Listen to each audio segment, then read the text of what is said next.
Le miroir de fumée. Il y a 3000 ans vivait un être humain comme vous et moi, habitant près d'une ville entourée de montagnes. Cet humain étudiait pour devenir homme médecine et apprendre la connaissance de ses ancêtres. Mais il n'était pas entièrement d'accord avec tout ce qu'il apprenait. Dans son cœur, il sentait qu'il devait exister quelque chose d'autre. Un jour, alors qu'il dormait dans une grotte, il rêva qu'il voyait son propre corps endormi. Il sortit de la grotte par une nuit de nouvelle lune. Le ciel était clair et il pouvait voir des millions d'étoiles. Puis quelque chose se produisit en lui qui transforma sa vie à jamais. Il regarda ses mains, sentit son corps et entendit sa propre voix dire « Je suis fait de lumière, je suis constitué d'étoiles. » Il regarda à nouveau les étoiles et comprit que ce ne sont pas les étoiles qui créent la lumière, mais plutôt la lumière qui crée les étoiles. Tout est fait de lumière. Et l'espace entre toutes choses n'est pas vide, se dit-il.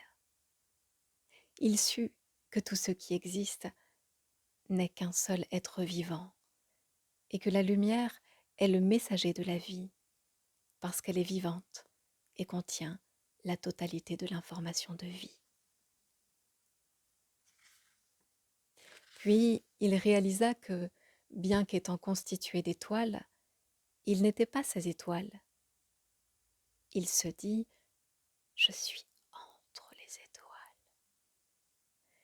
Alors, il appela les étoiles le tonal, et la lumière entre les étoiles le nagal.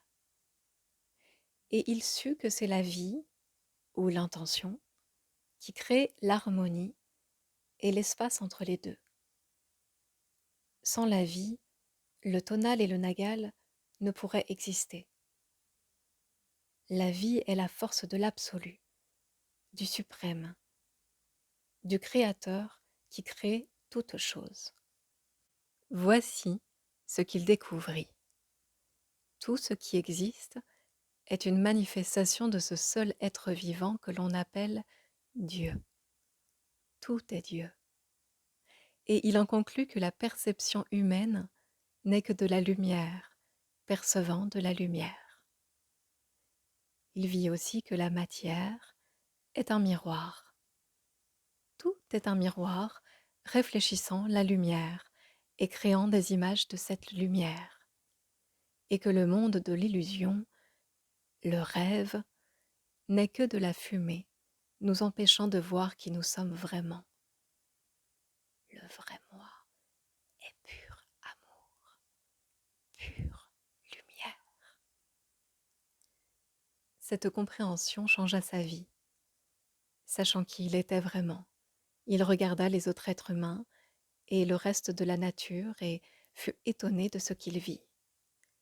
Il se voyait lui-même en toutes choses, dans chaque être humain, chaque animal, chaque arbre, dans l'eau, dans la pluie, les nuages et la terre.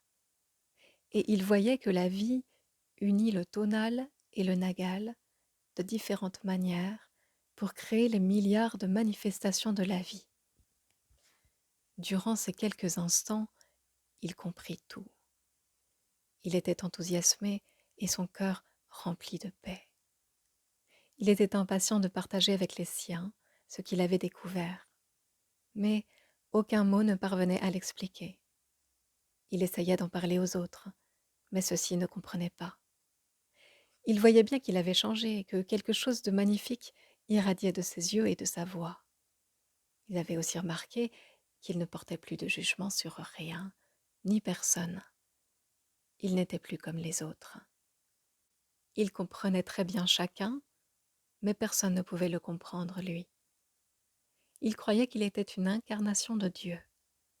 Il sourit lorsqu'il entendait cela et leur disait « C'est vrai, je suis Dieu, mais vous aussi vous êtes Dieu. » Vous et moi sommes pareils. Nous sommes des images de lumière. Nous sommes Dieu. Mais les gens ne le comprenaient toujours pas. Il avait découvert qu'il était un miroir pour les autres, dans lequel il pouvait se voir lui-même. Chacun est un miroir. Il se voyait en chacun, mais personne ne le voyait, lui, comme soi-même. Et il réalisa que tous rêvaient, mais sans conscience, sans savoir vraiment qui ils étaient. Ils ne pouvaient le voir comme eux-mêmes parce qu'il y avait un mur de brouillard ou de fumée entre les miroirs. Et ce mur de brouillard provenait de leur interprétation des images de lumière, le rêve des humains. Puis il sut qu'il allait bientôt oublier tout ce qu'il avait appris. Il voulait se souvenir des visions qu'il avait eues.